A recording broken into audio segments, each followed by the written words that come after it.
last time, it's about the prosperity in the year 2014, or what we call the harvest time. It's the year of the harvest. Ano po ba? Now, this is very important. Ang topic natin ngayong umaga ito is bawat mananampalataya dapat matutunan ito. Ito kasi yung pinaka-basic ng blessing.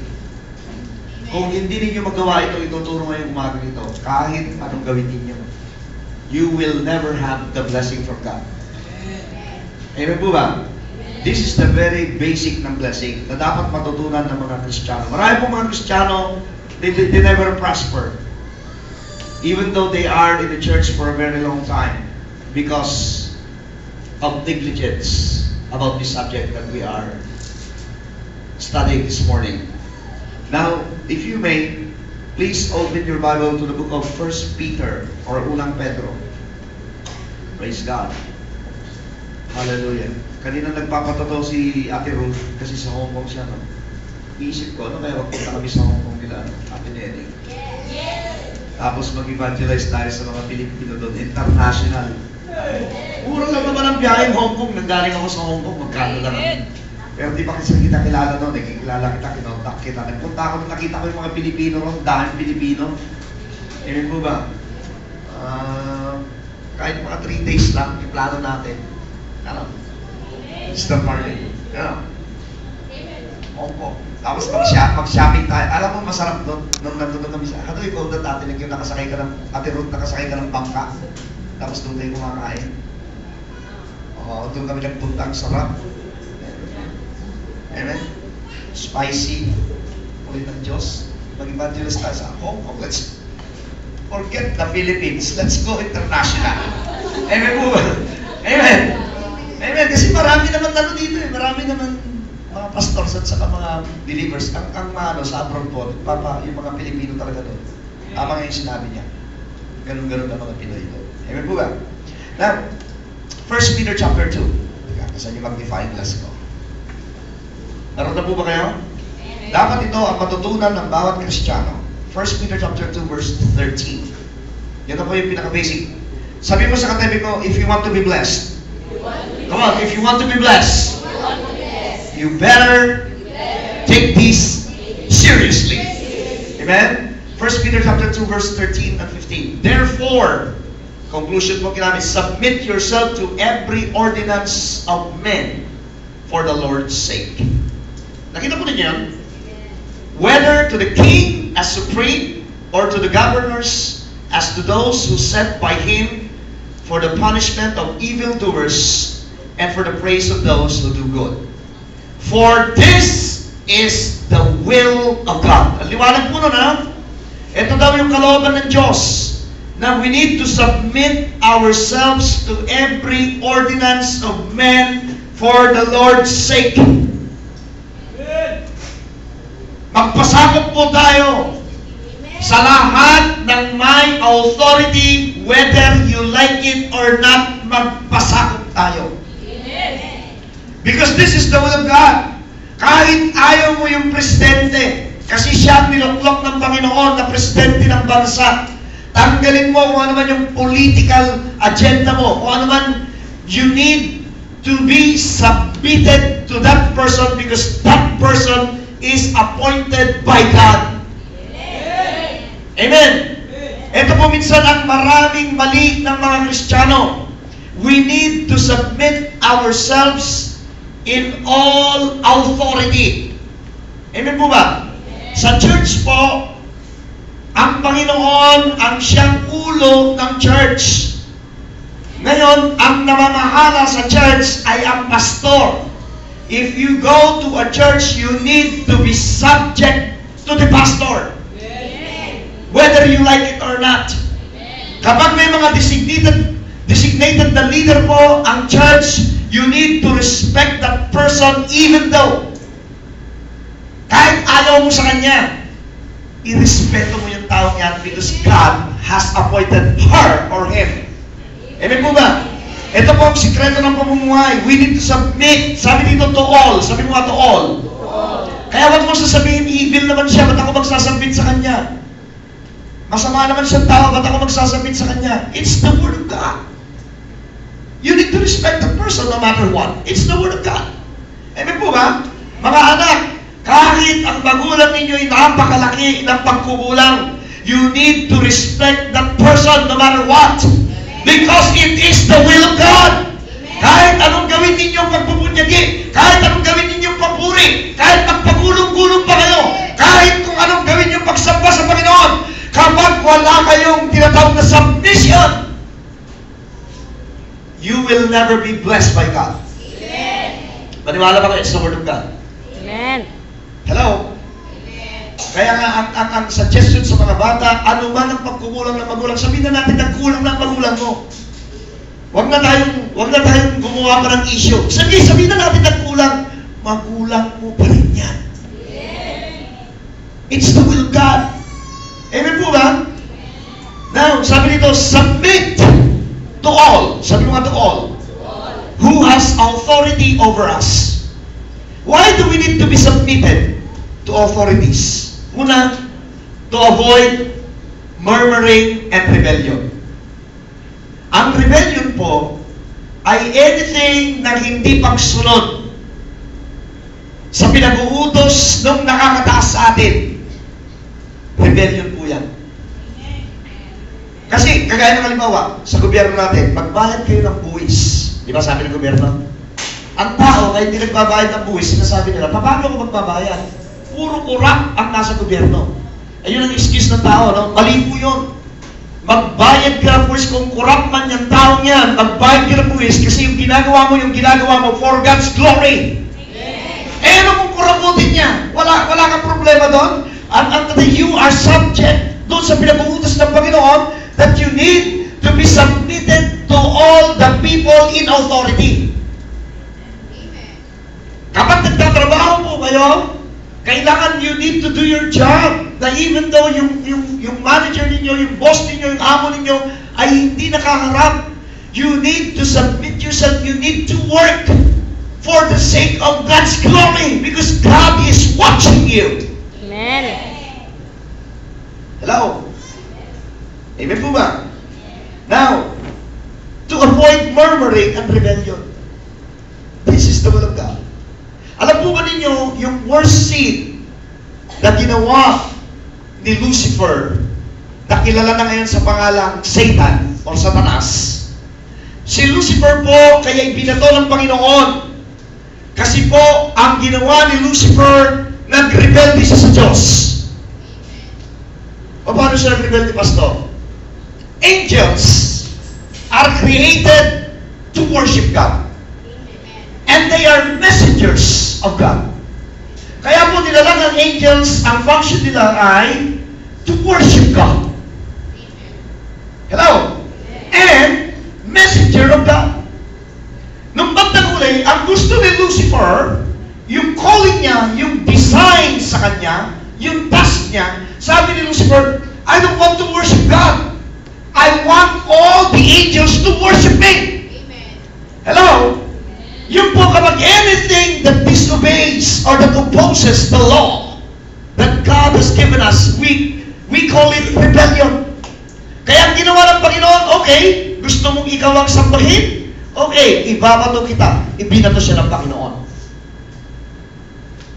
Ang pinakakasalanan na ayaw ng Panginoon ay yung tinatawag natin rebellion. Kapag sinabi ng salita ng Diyos at hindi mo ginawa, ang tawag po dyan ay rebellion. Amen po ba? Gusto niyo bang ma-prosper kayo? Okay, now, kapag nag-rebelde ka, babagsak ka. Mamaya maliliwanagan pa kayo. So, makita po natin dun sa when God led the people out from Egypt through the leadership of Moses. Nag-pray sila ng 400 years. Oh God, liberate us. Panginoon, alisin mo kami sa bondages na to. And God appointed Moses to lead them out. At nung nasa wilderness na sila, they are selected by God. Listen, all of them are selected by God to go to the promised land. Sa pamamagitan ni Moses.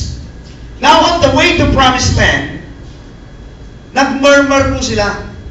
Hello? If you're reading Numbers chapter 14, nagsimula na sila mag-complain. Pagtawid pa lang, doon sa Red Sea, nakita nila Red Sea. Sa kanan nila bundok, sa kaliwa nila ilang, sa likod nila yung mga chariots ni Pharaoh. Doon pa lang nagsimula na sila mag-complain. Moses, bakit mo kami dinala dito? Para dito ba kami mamatay? Nag-complain na sila sa kanilang, they're praying for God. At sabi naman nila, okay, lead the people out from Egypt. At nung nagsabi silang, Moses, papatayin mo lang ba kami? Ayaw ng Panginoon niya. Hello? At ang Panginoon, because of His grace and mercy, He made a super highway in the midst of the Red Sea. Na-divide yung Red Sea. At ang sabi ni Lord, Moses, lead them, let them cross. At nung nakakross sila, hallelujah, nung sumunod yung mga chariots ni Pharaoh, nagsara yung Red Sea. Now, when they reached the other side of Red Sea, nagsimula na naman silang mag-complain. Complain and murmuring. Kaya ang sabi ng Panginoon, Moses, how stubborn are these people? Kaya sabi ng Panginoon, nung una sabi ng Panginoon, papabayaan ko na sila. Nag-intercede lang si Moses. Lord, pagpapabayaan mo itong mga tao ito at mamatay dito sa ilang, mapapabalita sa buong Egypt, sa buong mundo, na ang mga tao ito'y pinabayaan mo. Kaya, yung intercession ni Moses, dinilig ng Lord. For the sake of Moses, okay. Pero bandang huli, si Moses mo bumigay. Amen. Because of complaint and murmuring. Pagkatapos ang ginawa ng Panginoon, ganito, anyway, sabi ng Panginoon, hindi kayo makontento. Binigyan sila ng pagkain pag umaga, mana. Paghapunan, pugo. Pag mainit ang araw, meron silang ulam. Sa gabi, pag malamig, meron silang pillar of fire. Complain pa rin sila ng complain. Hello? Mga kapatid, makinig kayo, lalo-lalo na kayong mga anak. Complain kayo ng complain sa magulang ninyo. Mami, ito lang. Mami, ito lang. Mami, ba't ganito lang ang ulam natin? Nag-hotdog na tayo kanina umaga. Tanghalian hotdog, hapon hotdog pa rin. Ano, good morning pa rin hanggang ngayon? Minsan complain tayo ng complain. Di po ba? Hello? Minsan sa mga tinitirhan natin, nagko-complain tayo. Why? Imbis na magpasalamat tayo sa Panginoon, ang litlit ng bahay ko, ang litlit ng bahay ko, ang litlit ng bahay ko. Ganito na lang ang tirahan namin. Nakikita mabuti pa ibang tao, malalaki ang bahay, ako maliit. Kapatid, if your statement is like that, I'm telling you, yung bahay na yon, hindi ka makakaalis sa bahay na yon because you don't know how to appreciate God. Because you are complaining. All the blessings of God, big or small, you need to give thanks to God because this is the will of God. Amen. In everything, give thanks. The things that are happening over your life, you need to thank God because God is here. He's in control of your life. Nilulukuban ka ng Panginoon. Meron ka man naranasan na hindi magaganda. Nandiyan ang Panginoon. Hindi ka niya iiwan. Kasi ang promise niya sa iyo, I will never leave nor forsake thee. People are there to condemn you. People are there to give you persecution. But God is there to love you. Amen. Oh, glory! Hallelujah! Ang gusto kasi ng tao, mapalayo ka sa Diyos. Amen po ba? What's this? Now, tayo po mga Kristiyano, unaware tayo. Akala ng mga Kristiyano, ang worst enemy. Pagtaruin mo isang Christian, who is your worst enemy? Sasabihin nila, the devil. Sino ang matindi mong kalaban? Ang diablo. Wrong. Ang diablo ko'y natalo na ni Jesus 2,000 years ago. When Jesus Christ was crucified, He died, then on the third day, He rose again. At sa pagbangon niya buwan sa mga patay, according to the book of Revelation, He took the keys of death and life. Amen. Hello? Amen. Wala namang kapangyarihan ng diablo. Ngayon, sino yung worst enemy mo? Sarili natin. We are unaware that the worst enemy that we have is not the devil, but us. Our ego, our feelings, our emotions. Kaya nga po, hindi po pwede ang Kristiyanong emosyonal. Pag ikaw ay emosyonal, hindi ka makakalakad ng tama sa iyong pananampalataya because you deal with your emotions. Hindi rin po pwede yung Kristiyanong masyadong yung feeling pakiramdam ko, wala doon ang Diyos. Pakiramdam ko lang yun. Pakiramdam ko ang lakas-lakas ng pagkilos ng Panginoon sa lugar na yun. Pakiramdam ko lang yun. Alam po ninyo yung mga pakiramdam, all feelings and emotions can deceive you. Kasi kung hindi tayo madideceive sa feelings and emotions natin, wala sanang nasisirang relasyon. O, salamat po sa nahirang amen ninyo. Palagay ko, ikaw ang magiging kapartner ko. Palagay mo! Palagay ko, ito ang tamang hanap buhay ko. Palagay ko, ito na yung tamang lugar sa akin. Palagay ko yun. Hello? Alam po ninyo, ang Panginoon, He wants to direct you in our life in a way na ikaw siya'y malulugod kasi ang gusto ng Panginoon, tayong kanyang mga anak, gusto ng Panginoon tayo nagiging productive, dapat tayo namumunga, dapat tayo pinagpapala kasi ito po yung glory ni Lord. How could God move? Ang ginagawa natin, imbis na sundin natin yung salita, ang sinusunod natin yung ating emotion. 1 Peter chapter 5 verse 8. Tignan ninyo. 1 Peter 5 verse 8. Hallelujah. Tignan po ninyo ito. 1 Peter chapter 5 verse 8. Finally. Nandun na ba kayo? Okay. Be sober. Be vigilant.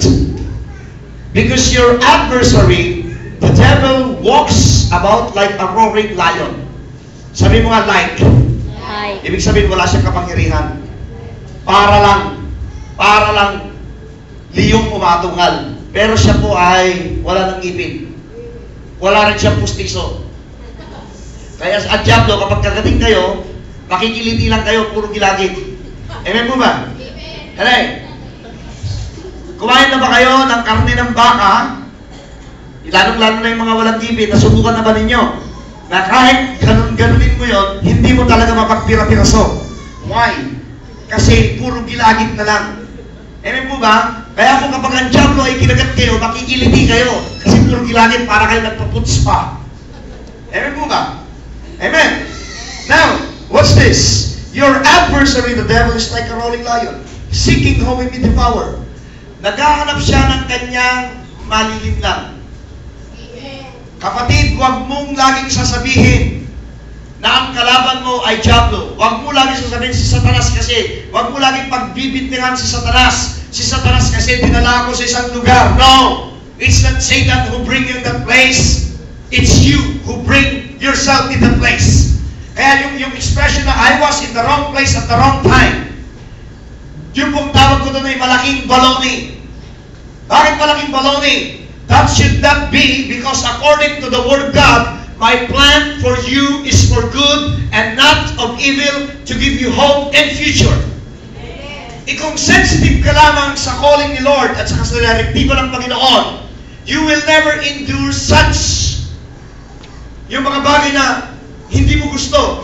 Ang nangyayari, sasabihin natin, I was in the wrong place at the wrong time. You were not. You are in the wrong place because that's your choice. You are in the wrong time because that's also your prerogative. Parang yung mga bata, sinasabi ng magulang, mag-aral kayo. Huwag muna kayo mag-aasawa. Hindi pa natatapos ng high school, nag-asawa na. Wrong time.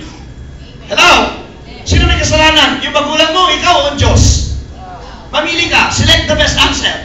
A, yourself. B, God. C, your parents. Hello? That's your prerogative. Tapos sasabihin mo, maaga kasi ako nagkasawa, yun ang kalooban ng Diyos. Baloney! Paano magiging kalooban ng Diyos yun?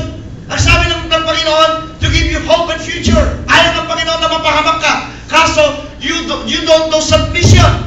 Ang lesson po natin ngayong umagang ito, it is submission or omission.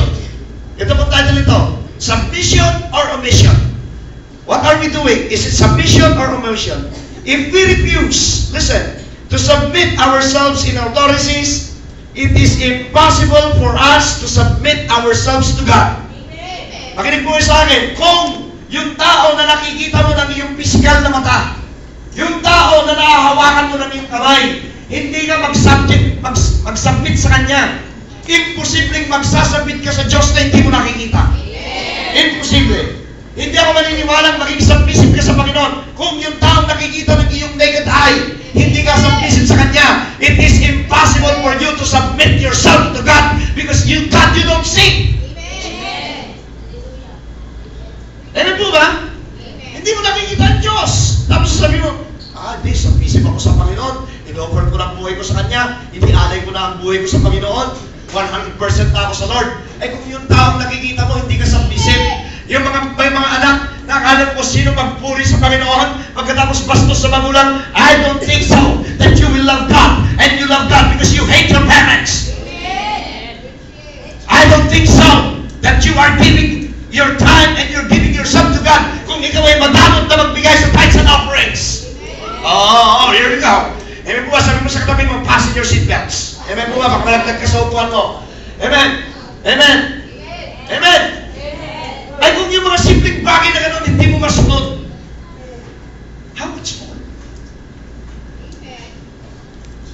Ang batas ng Diyos. Sabi ng Panginoon, thou shalt not forget the assemblies of God. Every Sunday you are committed to go to church. Hindi ako pupunta ngayon. Bakit?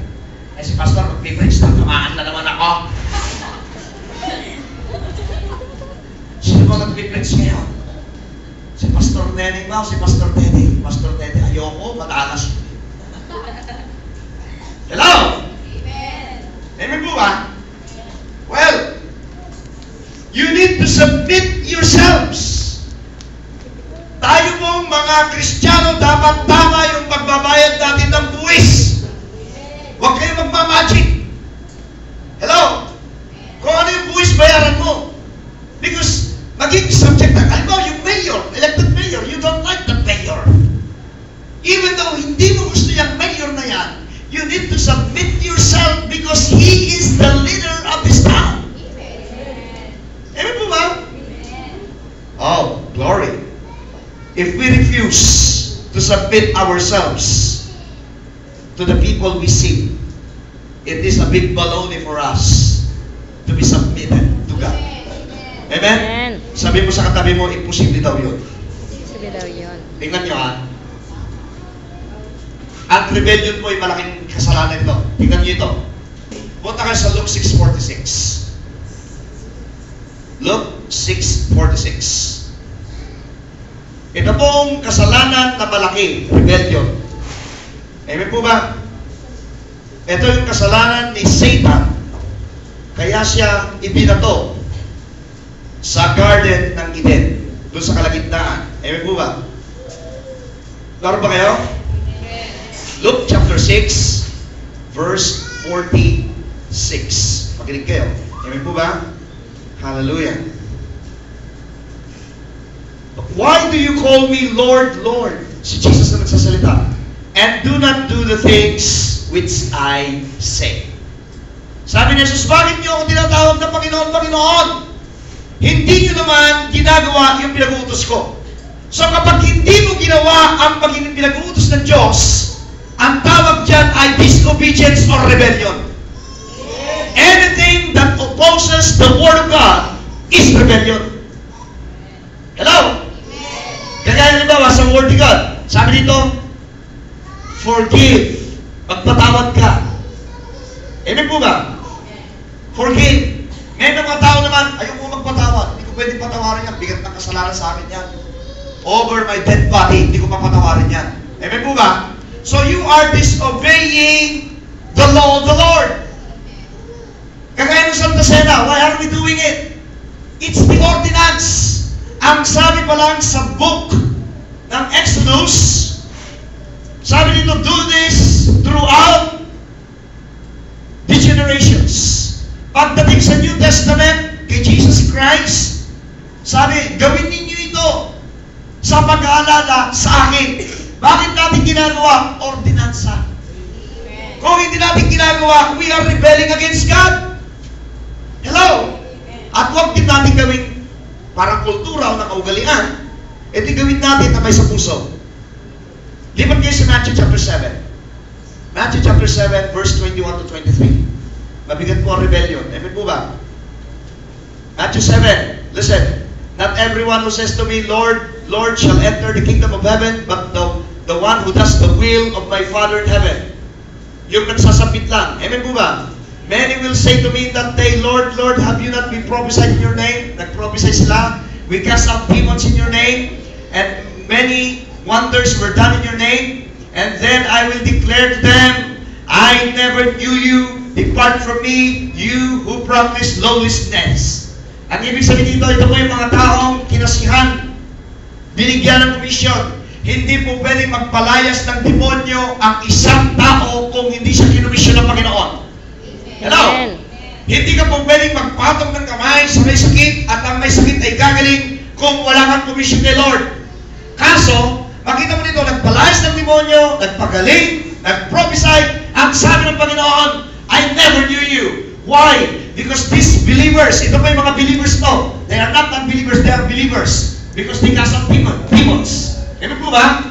These believers are rebelling against God. Kaya sabi ng Panginoon, get away from me, I never knew you. Pag po tayo nagre-rebelde sa Panginoon, hallelujah, hindi porkit nagre-rebelde, sasabihin na diba, ang rebelde kasi isip nyo may baril. Nasasabihin mo, God! Ganon.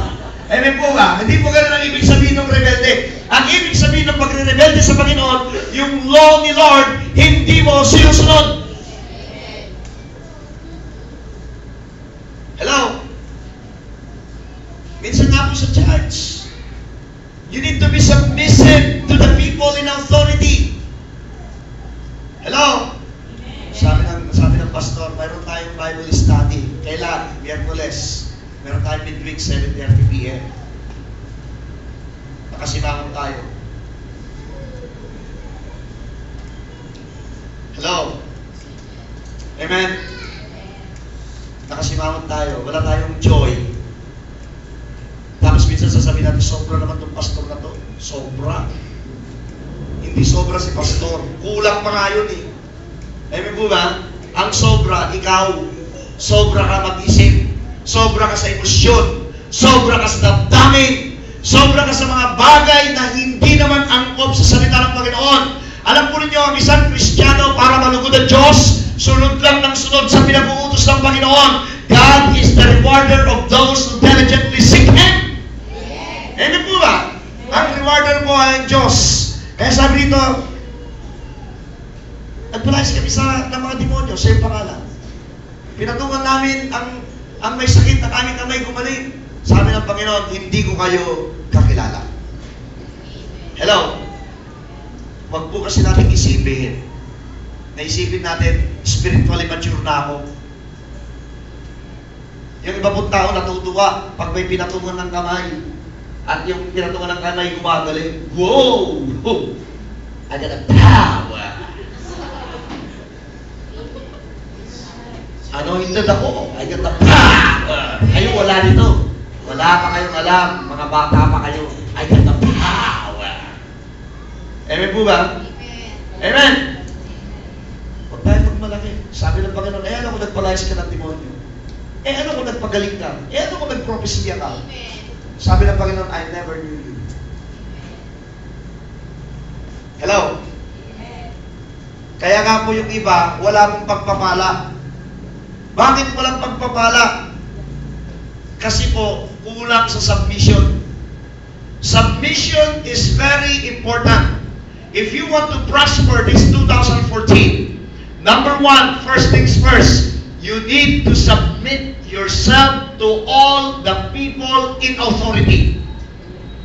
At magpapalain kayo ng Panginoon. Wala pong palakasan sa Diyos. Iba ang pag-iisip ng Panginoon.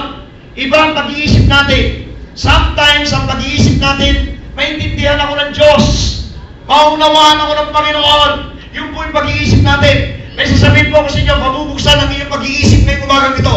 I want you to open your Bible to Isaiah 55 verse 8. Mabubuksan ang iyong pag-iisip. Isaiah 55 verse 8. Ang sabi ng Panginoon, my thoughts are higher than your thoughts. Huwag mong i-compare ang pag-iisip mo sa pag-iisip ng Diyos. Oh, glory! Minsan sasabihin natin, naunawaan ako ng Panginoon, naintindihan ako ng Lord. Mag-iisip ko lang yun. Hallelujah! Tapos may katugtong. So as my ways, sabi ng Panginoon, are higher than your ways. Iba po yung kaparaanan ng tao, iba yung kaparaanan ng Diyos. Amen. Kung totoong maintindihan ka ng Panginoon, hallelujah, at iniisip mong maintindihan ako ng Panginoon, tising sana yung mga nagpalayas ng demonyo, yung mga naglayas nagpagaling, ito mo'y nagtrabaho sa kingdom ng Lord, tising sana yung tinanggap ng Panginoon. Ang sabi ng Panginoon, I never knew you, you workers of iniquities, get away from me, because God is so strict in following His word. Oh, glory! Ito po ba? Sabi mo sa katabi mo, strict ang Panginoon. Sa pagpapatupad ng kanyang salita, pag sinabi niya, gawin mo. Walang dahilan, walang if, walang but, Lord. Hello, iba po ang batas ng tao. Ang tao po, pag nag-explain ka, ganito, ganyan. Sige, isa pong example na makikita natin na ang iba po ang batas ng Panginoon ay si Haring David po nung iuwi niya yung Ark of the Covenant. Tingnan niyo, gano'ng ka-strict ang Panginoon ha? If we go to the book of Leviticus, how to carry the Ark, ang pinaputos mo ng Panginoon is, this is how you carry the Ark. The Ark must be carried by Levites only. Levites. Levita. Mga pari lamang. And the Ark should not be touched directly by the hand of the Levites. Paano papasalin ito? Merong singsing sa apat na corner. Ito'y susutan ng tinatawag natin pole. Hello? At ito'y i-carry ng Levites sa kanilang balikat. Apat na Levites. Amen? Ganito po yung inalaw ni Lord na pag-carry ng Ark of the Covenant. God is so strict. Strict po ang Panginoon sa pagpapatupad ng kanyang salita. Eto na ngayon. Si David ay nakuha na niya yung Ark of the Covenant in the captivity of Babylonian. At ang sabi ni David, ngayon, at nagamit ko na ang Babylonian. Ibabalik ko na yung Ark of the Covenant sa Israel. Hello? Yung Ark of the Covenant po, ang laman nito ay yung Ten Commandments. Hello? Nandito rin yung kalansay ni Joseph. Natulog ko sa Ark of the Covenant na yun. Ngayon ang sabi, ibabalik ko na ito sa Israel. What's this? Punta po kayo sa 1 Chronicles. Para makita natin, iba po yung batas ng Diyos at iba yung batas ng tao. Nung mabasa ko po ito noong una, sabi ko, wow, ang lupit ng Panginoon. Amen po ba? Pero hindi pala siya malupit. Ang Panginoon na hindi malupit, mapagmahal ang Diyos. Kaya lang, istrikto siya sa pagpapatupad ng kanyang salita. Wala mong if, walang but, huwag ka magbigay ng iyong dahilan. Ang dahilan mo yung emosyon mo, ang dahilan mo yung damdamin mo, maintindihan ako ng Diyos. Maintindihan ako ng Diyos. Pag sinabi niya, magbigay ka ng tithes mo, magbigay ka ng tithes mo. Pag sinabi niya, magbigay ka ng panahon mo, magbigay ka ng panahon mo. Pag sinabi ng Panginoon, isuko mo sa Kanya, isuko mo sa Kanya. Pag sinabi ng Panginoon, ibigay mo, ibigay mo.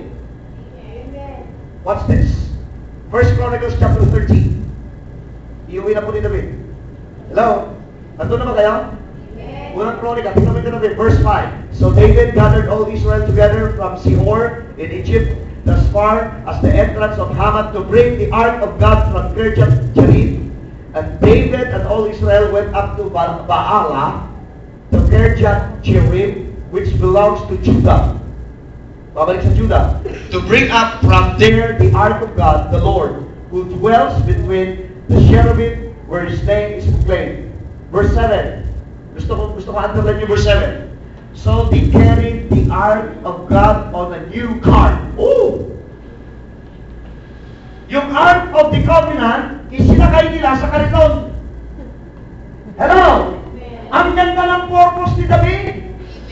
Kung titignan mo yung purpose ni David, ibalik yung ark of the covenant sa Israel. Ang linis ng motibo ni Haring David. Ngunit ang sabi ng Panginoon, the ark of the covenant must be carried sa pamamagitan ng pole and it must be carried by the Levites. Isinakay nila sa kariton. Makinig kayo. Innocence is not an excuse. Sa batas po, hindi po pwedeng sasabihin mong hindi ko alam. Ang batas ay batas. Hello? Eto na ngayon. Isinakay nila sa cart from the house of Abinadab and Uzzah. And Ahio drove the cart. Si Ahio po ang driver ng kariton. Ito'y binabatak ito, yung kariton, batak ng baka, dalawang baka, na lalaki. Ewan po ba? At isinakay nila sa kariton yung Ark of the Covenant. Tanong, tumingin dito. Yung bang ginawa ni David, disrespectful sa Panginoon? Hindi. Sa paningin nila, sa pag-iisip nila, sa paningin nila, sa pag-iisip nila, maganda yung ginagawa nila at yung ginagawa nila ay mauunawaan ng Diyos. Salamat po sa zero amen ninyo. Minsan po ganun tayo. Yung ginagawa natin, maunawaan ako ng Diyos, naintindihan ako ng Panginoon, ang order ng Panginoon, you need to carry that Ark of the Covenant by a pole carried by Levites. Sinakay nila sa kariton. Hello? Ito na kayo na nangyari. Then David and all Israel played music before God. Mayroon pa silang praise and worship. And all their might. Tumugtog, sumayaw, kumanta, on harps, on string instruments, on tambourines, on cymbals, and with trumpets. So nagkaroon po ng praise and worship. Masayang-masaya ang Israel. At iuwi na nila yung Ark of the Covenant. Verse 9. And when they came to Shidon, threshing floor, Uzzah put out his hands to hold the ark. From the oxen stumbled. Ito po, makinig kayo. Yung pong kariton, dala-dala niya, yung Ark of the Covenant, ito pong baka, sa nalubak yung kariton. Nung malubak yung kariton, ito pong Ark of the Covenant ay dumostos, mahuhulog. Malinis ang intensyon ni Uzzah. Napakalinis ng intensyon ni Uzzah na nagmamadali siyang tinakbo niya at sinabing, mahuhulog na. Hinawakan niya yung Ark of the Covenant. Hello?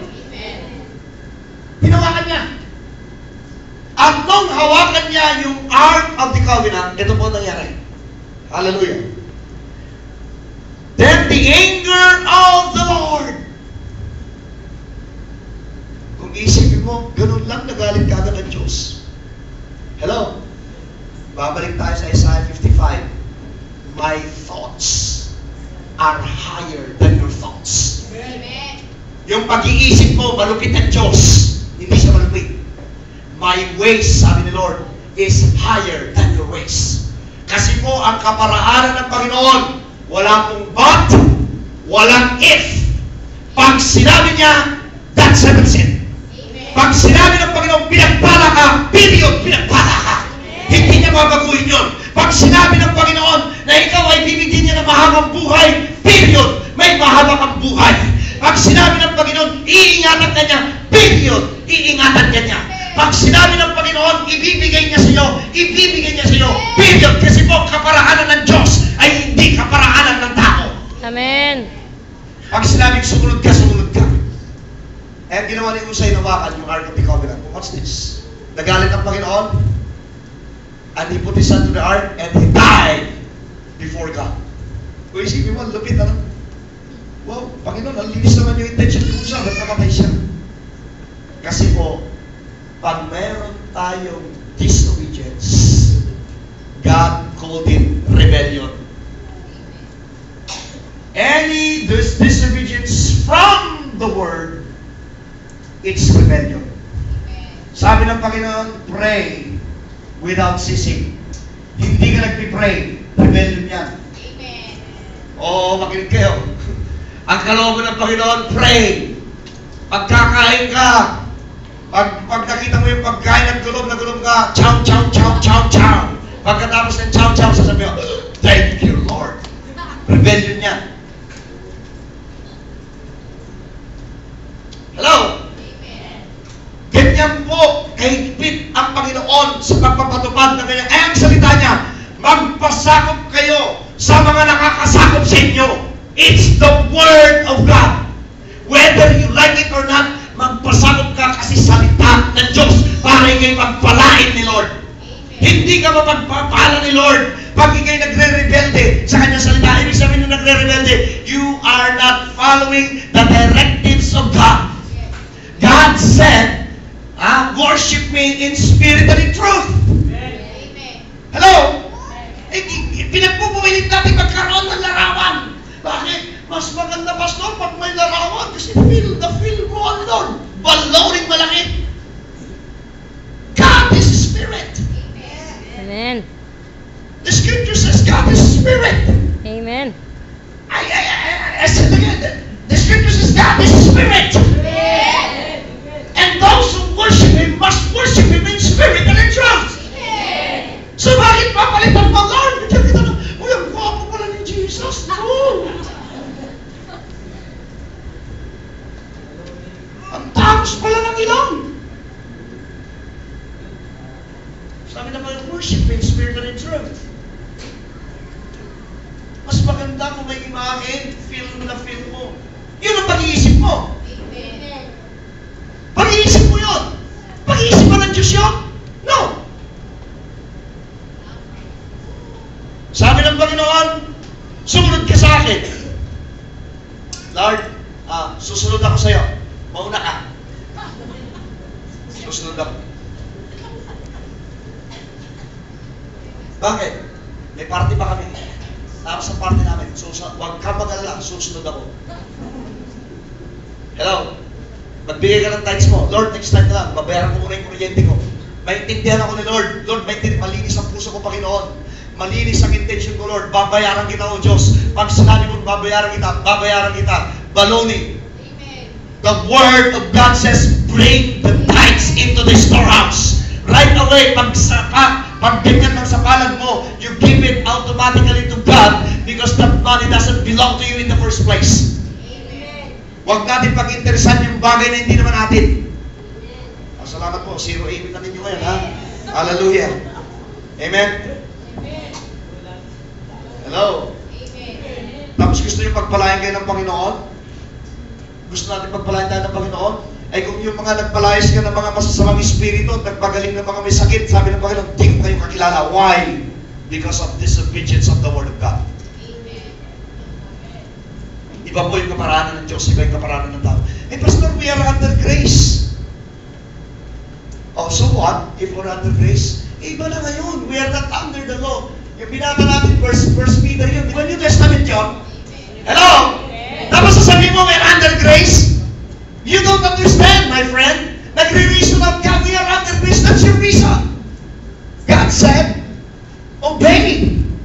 Obey. Obey. Those are in authorities. Kaya hindi mo pwedeng mag-rebelde tayo. Punta ka sa church, tsaka na. Tutugtog ka, pwede ka naman tumugtog, tsaka na. Kumanta ka, pwede ka naman kumanta, tsaka na. Pero pag nag-video ka, bigyan ka ng microphone, napakasuga ka mo. Ayaw mong bitawan. Hallelujah. Amen. Palakpakan natin ang Diyos ng buhay. Nakikipag-agawa ka ba? Ako naman. Pero dito sa church, makantayin mo, nakaganon. Tama siya. Pero sa video ka, dito, hindi mo mapasayo sa Panginoon. Patugtugan mo ng handya, balabalakan. Nakataas pa yung dalawang paa. Pero dito sa church, hindi mo mapasayaw sa Panginoon.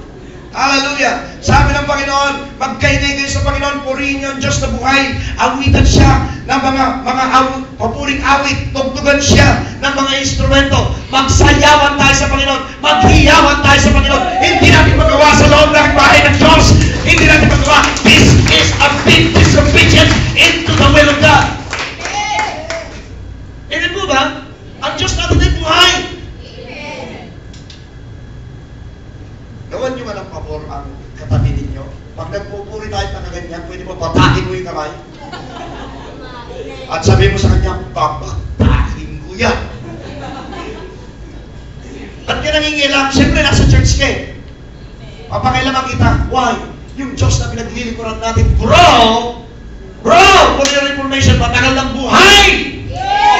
Ang pagpupuri mo na kaganyan ka pa rin! Hallelujah! Amen! Dapat sa'yo sa punerarya umatid.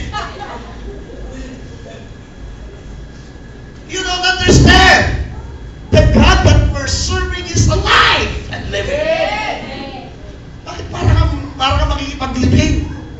Amen po ba? Pag sinabing magpuri sa Panginoon, tipid na. Pagkat palakpakan yung katabi. Amen po ba? Praise God. Disobedience. Now, si Jonah, tingnan ninyo si Jonah. Si Jonah, sabi ng Panginoon sa kanya, go to Nineveh. Di ba? Sabi ni Jonah, ayoko sa Tarshish muna. Kasi sa Tarshish, marami akong kakilala doon. Ang komisyon ni Lord sa kanya, magpunta sa Nineveh. Amen po ba? Si Jonah, matigas ang ulo. Susunod ako, Panginoon. Daanan mo muna yung mga tabarkats ko sa kabila. Amen? Hello, makinig kayo. Lalo na kayong mga kalalakihan. Lord, mag-church ako. Kaso matagal ko lang din nakikita yung aking mga tabarkats. May ginyagan ngayon doon, Lord. Amen po ba? At kumpare ako, yung mga dati kong katropa na doon, matagal ko na silang hindi nakikita.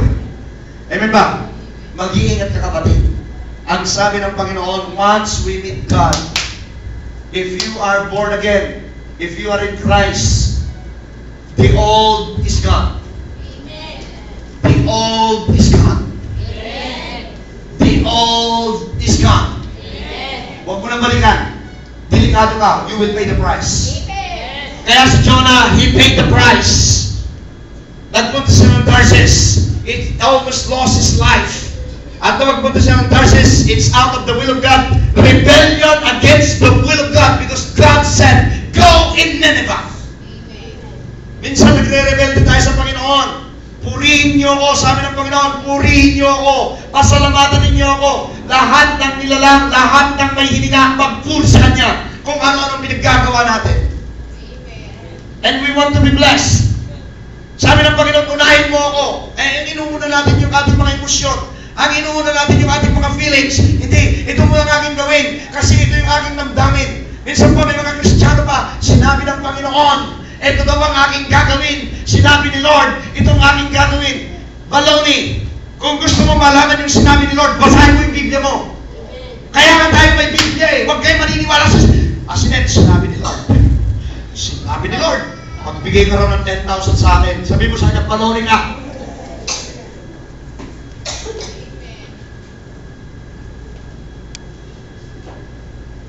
Kasi ang pagbibigay, magbigay kayo sang-ayon sa inyong puso. Amen. Eh, ang puso pala ni Asinet, 1 million. Amen. 10,000 lang yung sinasabi ko. Hello? Kasi kung magbigay ka, it's according to your heart. Amen. For God loves a cheerful giver. Kaya hindi mo pwedeng tigtahan ng tao. Alam ko sa zero na ibig.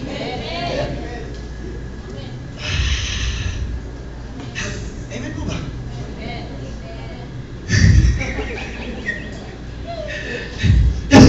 Hindi pwede tigtahan ng tao. Hindi mo pwede sabihin, 5 million ka. 5 million ka. 5 million, hindi pwede. Amen? Ang church ko natin, nakita niya maganda na? Ayusin ko yung bubong. Ngayon may nag-propose sa akin, Pastor, magano ka ng mga 10 na tao lang, tagli 5,000, tapos ang bubong. Parang ayaw ko eh. Paano kung wala naman sa puso ng tao yun? Di ba? Kailangan nasa puso niya. Hindi, wala pala sa puso niya 5,000, yung 5,000, ang nasa puso niya, 10,000. Eh po ba? Pero, it's only an example, brothers and sisters. Now, huwag kayong maniniwala sa ibang mga nangangaral. Ang lakas ng movement ng Holy Spirit to. Sumama ka sa amin. Ang lakas ng movement ng Holy Spirit. Alamin mo muna kung Holy Spirit ka nagpapamove. Hello? You need to know, is it the Holy Spirit? Tapos sasabihin mo niya, dito sa bahay niyo, daming demonyo. Buti nakikita mo yung kapwa mo. Kasi according to Scripture, God will never give you the spirit of fear. Amen. Pag ikaw ay born again, nakakakita ka pa ng mga demonyo, baloning born again ka. Kasi po, ang tunay na born again, ang tunay na binili ng Panginoon na kanyang banal na dugo, hindi ka na makakita ng mga katatakutan because God will never give us a spirit of fear, Amen. but of love and of sound mind. Kaya may nakikita ka, kapwa mo yun.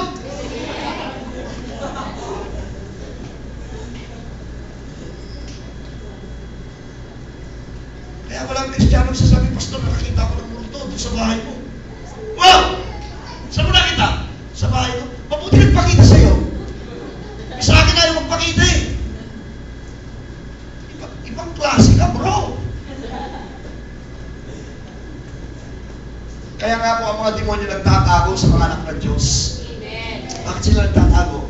Alam niya kung ikaw ay armed intelligence. Alam nga naman, armed intelligence ka na, magpapakita mo sa sakyan. Eh, armed intelligence ka eh. Mag-i-split pa sa harapan eh.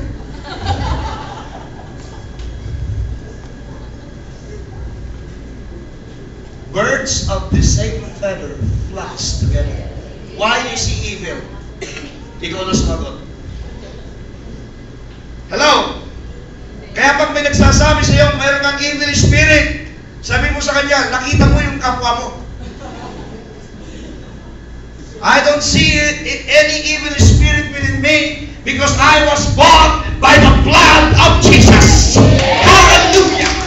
The blood of Jesus is sufficiently enough to transform me into His marvelous ways in the kingdom of His righteousness. I have the righteousness of Christ. I don't believe in what you see, but I believe in the Word of God that I am transformed, I was redeemed, I am new, I am victorious child of God. I don't fear, I don't see no evil things because I have the righteousness of God. Amen. Amen po ba? Oh. Yung iba po, gano'n. Because of their disobedience. Hindi porkit nakita ninyo yan, nagpapatong ng kamay yan, at nagpapagaling ng may sakit. Sa Diyos na. Hindi porkit may awak ng Biblia sa Diyos na. Hello? Nakakita na ba kayo nagpipreach sa palengke? May hawak na Bible yun. Magpipreach sa tapos sabay, manghihingi ng limos. Kung gano'n ang nakikita sa preach na, bro, oh. Eh, ba't ka nagpapalimos dito sa palengke? Binibigyan mo ng kahihiyan ng Diyos. Ang Diyos na pinaglilimuran ko ay mayaman. Hindi nagpapalimos sa Diyos ko. Ang Diyos ang nagbibigay ng pagpapala. Hallelujah! Wala pong anak ng Diyos na nagpapalimos dahil may mga pinagpala. Wala pong nagpapalimos na anak ng Diyos. Pinagpala po tayo. Amen po ba? Sabi mo sa katabi mo, bakasi ka, you're blessed. Amen po ba? Oh, any disobedience from God's calling or instruction will bring curse over our life. Amen po ba? Jesus was victorious, isn't it? So if Jesus is victorious, at ikaw naman ay submitted sa Kanya, victorious ka. Ito ko magka-close. Hindi nyo ba alam, kung babasahin nyo yung Philippians chapter 2, verses 8, 9, 10. Kaya binigyan ng pangalan si Jesus. Kaya pinarangalan si Jesus ng kanyang ama. Makinig kayo. At sinabi according to that scripture, He gave Him the name above all names. Alam po ba ninyo kaya binigyan si Jesus ng pangalan above all names? Because of His submission to the Father. Amen po ba? Nung pong nasa Garden of Gethsemane si Jesus Christ, nagdarasal siya. Sabi niya, Father, if possible, kung posible, tanggalin mo itong cup na ito sa akin. Alam na Jesus sa mangyayari sa kanya?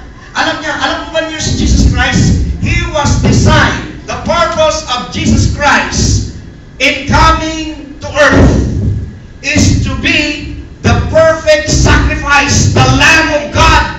Alam na ni Jesus na ang purpose sa Kanya, kaya sa dumating dito sa lupa, ay siya'y magiging hain para sa ating mga makasalanan. Kaya ang sabi niya, Ama, kung maaari tanggalin mo ito sa akin, pero o Diyos, hindi po yung kalooban ko masunod. Tinanggal ni Jesus yung pagiging emosyonal niya. Tinanggal ni Jesus yung pagiging haka-haka niya. Hindi yung aking kalooban na masunod. Ang masunod yung kalooban mo. Submission. Kaya nung mag-submit siya at magawa yung pinag-uutos ng Ama, nagawa yung task niya, ang Ama naman ang kumilos at sabi, binigyan siya ng pangalan. Turn your Bible to Philippians 2 para makita nyo. Philippians chapter 2. Hallelujah. Amen. Kaya binigay sa kanya ito. Amen. That's why Father God gave him this. Philippians chapter 2. Ando na kayo? Verse 8. And being found in appearance as a man, he humbled himself. Sumunod siya. Kapatid, sunod lang ng sunod. And became obedient to the point of death, even the death on the cross. Naging obedient siya. Watch verse 9. Therefore, nakita niyo, therefore, naging obedient muna si Jesus. Naging obedient muna siya. Ginawa niya muna yung kanyang calling. Ginawa niya muna yung kanyang task. At nung magawa niya, sabi, therefore, God also has highly exalted him. Brothers and sisters, makinig ka. Kung ikaw ay magiging obedient sa salita ng Panginoon, gagawin mo yung pinag-uutos sa Diyos. Itong 2014, itataas ka ng Panginoon. Hallelujah! God will lift you up. God will lift you up if you are obedient to His Word. Sinabi nito, and He was exalted, and He gave Him the name above every name.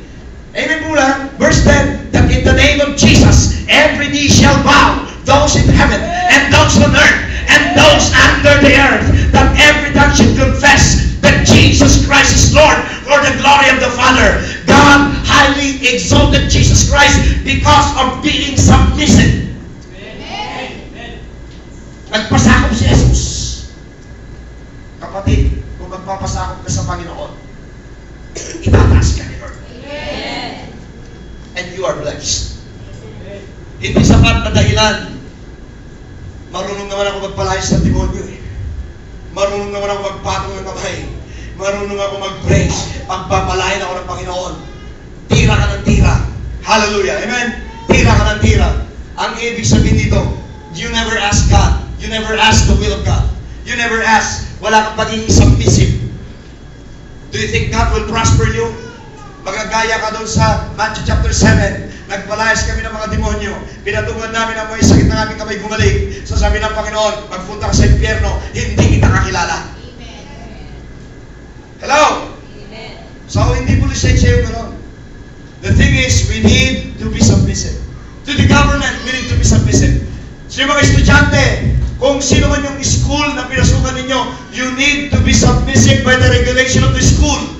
Sa mga family ninyo, you need to be submissive. Pag sinabi ng tatay mo may curfew hour, makinig ka sa tatay mo. Huwag mo sasabihin, bakit yung magkakaklase ka? Yung magkakaklase mo yun. Hallelujah! Mayroong batas sa inyo, sundin mo, magpasakot ka para magpalain ka ng Diyos. Ang parents ko, old-fashioned. Ang lola ko, old-fashioned. Baloney, hindi sila old-fashioned, mahal na mahal kanila. They are very protective kasi nowadays, ang panahon it's very evil. Sa survey ngayon, mga kapatid, 12 years old, nagbubuntis na.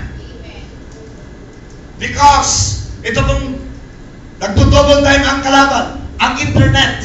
Ang internet po, this is very useful but it's also very dangerous. I'm warning you parents, yung mga wifi na yan, bantayan ninyo yung mga anak ninyo. Hallelujah! Huwag niyong ibigay lahat ng gusto nila. Kapag di mo binigay, nagtatabo. Oo, parang wala kang kausapin mo. Kaya naman napapahamak ang anak natin tayo mga magulang konsentidor. Learn to say no. Pag sinabi mong no, your no is no. You need to show your children that you are in control. Eh, ano ka magdalog siya? Hindi ako uwi. Aba, magmamalaki pa mo. Hindi ako uwi. Papaluin kita. Saktan pa mo, child abuse ka.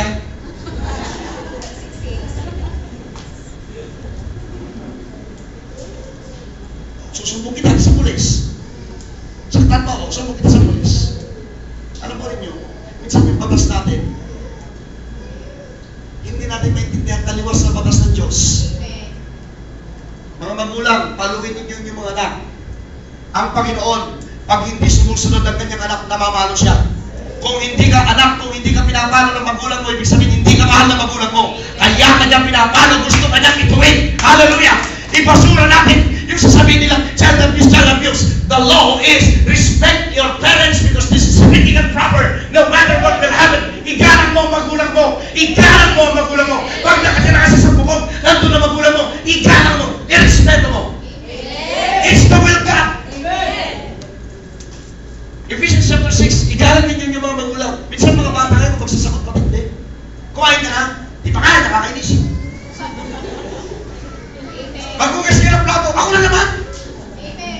Hindi na malaman kung sino nanay. Maglaba ka ng damit mo, nakakainis ka mama, nakakainis ka. Ba't mo ako paglalabahin? Kaya kanya pinaglalaba kasi ang takaw mo sa damit. Eh di lumabas ka, umutuban. Ayaw mo maglaba ng damit mo. Yung mga batang hindi marunong maghugas ng pinggan, kung ayaw nyo maghugas ng pinggan, kumain kayo na walang pinggan. It's the law. Mga magulang, huwag kayong papayag na kayo'y inaandar ng mga anak ninyo. Baliktad na po ngayon. To tell you the truth. Imbis na magulang, nung araw titignan ka lang ng tatay mo. Manginginig na kayo ng bata, titignan mo, makikipagtitigan mo sa'yo.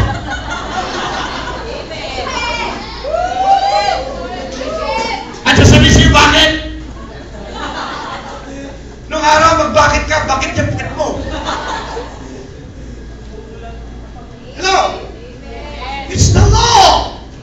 Children, obey your parents. Because this is the law of God. Ephesians chapter 6, obey your parents, and it comes with a promise. You will have long and satisfying life.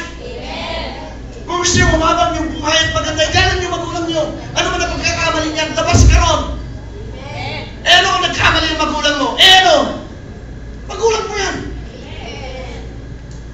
Minsan masyado tayo pakialamero. Galit ako sa tatay ko. Bakit? Kahit babae yan.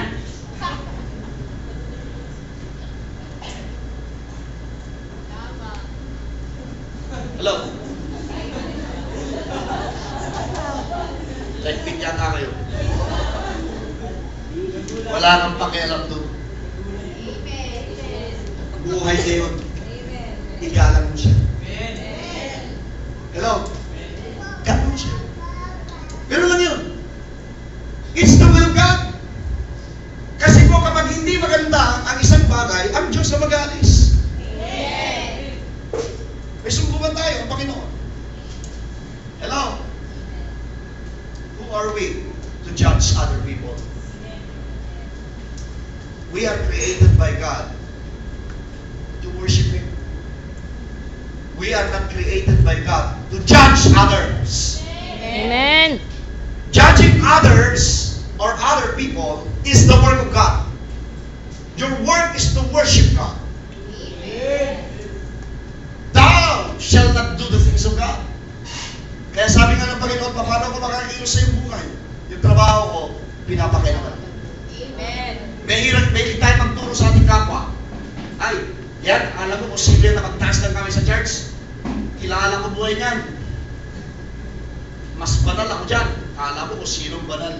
Kaya minsan ng tao, alam mo kung sinong banal. Taas-taas lang naman. Hello? Kapatid, hindi mo dapat ipangalandakan kung gaano ka man kabuti kasi sang-ayon sa salita ng Diyos, lahat tayo'y nagkasala at walang nakaabot sa kaluwalhatian ng Diyos. Amen. It's the law of God. Amen po ba? Submit yourself. Ngayon, kung si Jesus naging victorious, magiging victorious din tayo. Amen. Sabi mo sa katabi mo, magiging victorious ka rin. Magiging victorious ka rin. Amen. Let's read John 13. John chapter 13.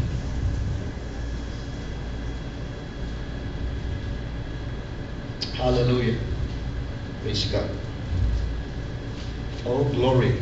Meron po tayong afternoon service mamaya. Amen po ba? Verse 16 to 17. John 13, verse 16 to 17. Most assuredly, I say to you, a servant is not greater than his master. Amen. Ulitin ko po, a servant must not be greater than his master. Huwag mong pangunahan yung mga taong nasa authority. Huwag mong pangunahan yung magulang mo. Huwag mong pangunahan yung mga taong nakakasakop sa iyo. Huwag kang gawa ng gawa. Dapat ikonsulta natin. Mayroon tayong tinatawag na submission. Mga babae, huwag kayong gastos ng pera. Pagpakalam kayo sa mga asawa ninyo. Nakakita lang kayo ng sale na blouse, bumili ka na kagad.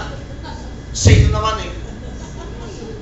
Sabi ng mister, pambayad mo yan ng mga bills natin. Nakita ko yung blouse, sale, bibihirang pagkakataon yun. Hindi mo man lang itinawag, may nakita akong blouse, bilhin ko na ba? Hello? Minsan yung mga anak, pakialamero, gamit ni daddy, gamit ni mami, kukunin, cellphone, hahablutin, papakialaman, lahat papakialaman, lahat papakialaman. Hallelujah!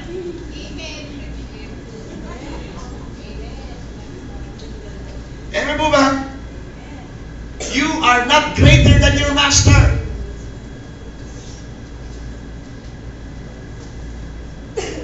Mamaya, sabi ng mama, nasan yung nire-restore ko nitong nawala? Nawala sa memory. Yung pala dinilit ni Juniora at saka ni Junior. Nainis ako, mami, dinilit ko. Pakialam mo, hindi mo naman cellphone yun. Hello? Minsan ganun tayo. Amen po ba? Minsan may music yung cellphone ni mami. Na music niya pinagpala. Pinagpala, ikaw naman gusto mo yung wow. Bigla mong itidilig. Hallelujah. Pakialam mo ron, cellphone ni mami yan. Hello? Mas marunong pa tayo doon sa people in authority. You need to be subject. At saka wag natin papakialaman yung mga bagay na hindi natin dapat pakialaman. Eh kung masaya siya doon sa music ng mga oldies, sasabi mo, makaluma, nakakasawa. Bakit sa'yo ba yun? Hello? Amen po ba? Dapat hindi kayo mas marunong sa master ninyo. Minsan magaling pa tayo sa magulang natin. Magaling pa tayo sa master natin. Sabi ng pastor, huwag ka magpunta-punta ako.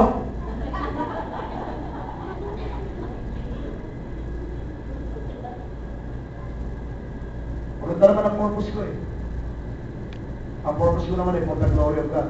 Alam mo sabihin yung for the glory of God. Hindi mo nabasa yung sinabi doon, submit yourself into authority, for this is the will of God. Amen. Hallelujah. Amen po ba? Minsan di natin alam gamitin yung for the glory of God. Ginagamit natin for the glory of God. For the glory of God. Baloney. Alamin mo yung, kung saan mo gagamitin yung for the glory of God.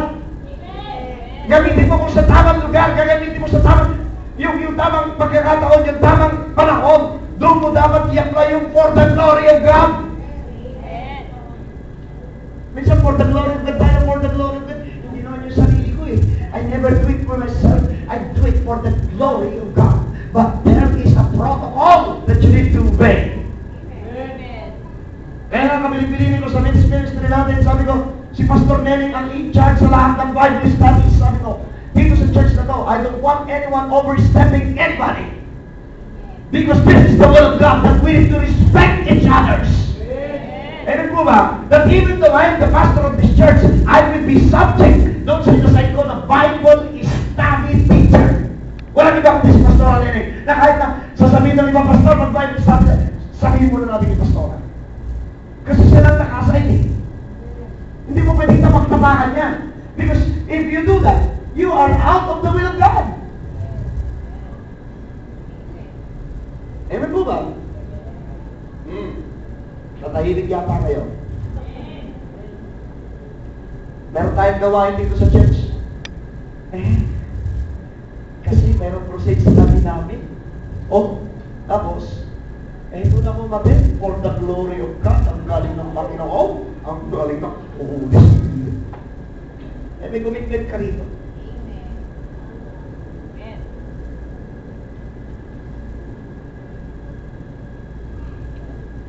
Minsan isip tayo ng isip for the glory of God. Pero sasabihin ng Panginoon, hindi ko kayo kakilala. Amen po ba? We need to be submissive in everything. Mga babae, magpasakot kayo sa inyong mga asawa lalaki. Minsan di kayo nagpapasakot, mas mataas pa yung boses ninyo. Kaya sasabihin ng lalaki, Ang tagal ng bunga nga nitong babae ito. Ganun po ba? Kasakot kayo. Kahit lasing yan. Lasing, sabi na natin, kung ano-anong pinagkagawa niya, kapag sabi mo, listen, ako ayaw kitang i-disrespect. Pero respeto mo rin ako. Itigil mo yung paglalasing mo kung gusto mong bumababa yung respeto ko sa'yo. Pero yung magdadaktak ka, lasing ka naman, impyerno ka, demonyo ka, kung ano yung ibato mo sa kapwa mo, siyang ibabato sa iyo, pabalik ng Panginoon. Kaya pag tinawag mong demonyo yun, tinuro mong ganyan, ganun pala. Amen. May balik yan eh. Yung tatlong daliri nakabalik. Papunta sa iyo. So never abuse anyone. Ang sabihin mo lang sa kanya, Jesus loves you. Amen? Meron naman po restriction. No. Obey if they are nagpapasakop sa Panginoon. If not, ang i-obey mo ang Lord. Pero, sa magalang at maayos na kaparaanan. Example, magulang, tuturuan ka niyang magnakaw. Alam mo ang pagnanakaw ay mali. Kasi may mga magulang nagtuturo sa anak magnakaw eh. Eh alam mo, ang salita ng Panginoon is hindi pwede magnakaw. Aling susundin mo, yung magulang mo, yung salita ng Diyos. Yung salita ng Diyos. According to the book of Acts, we ought to obey God rather than men. Kung mali itong tao ito, huwag mo sundin. Pero kung tama siya, sundin mo. Amen mo ba? Patayin niya kayo. Ang mga anak, kahit anong baliktad, kahit bali-baliktarin natin, kayo mga anak, sumunod kayo sa magulang niyo. At magbigay kayo ng pugay. Ang mga bata ngayon, hindi na marunong good morning. Pag sabi, good morning! Sabi siya. Magbigay kayo ng pugay sa inyong mga magulang. Amen? So, if you want that God will bless you supernaturally this 2014, one thing na gagawin natin, be submissive to the will of God. What is the will of God? The Word of God is the will of God. Let's all stand up. Hallelujah.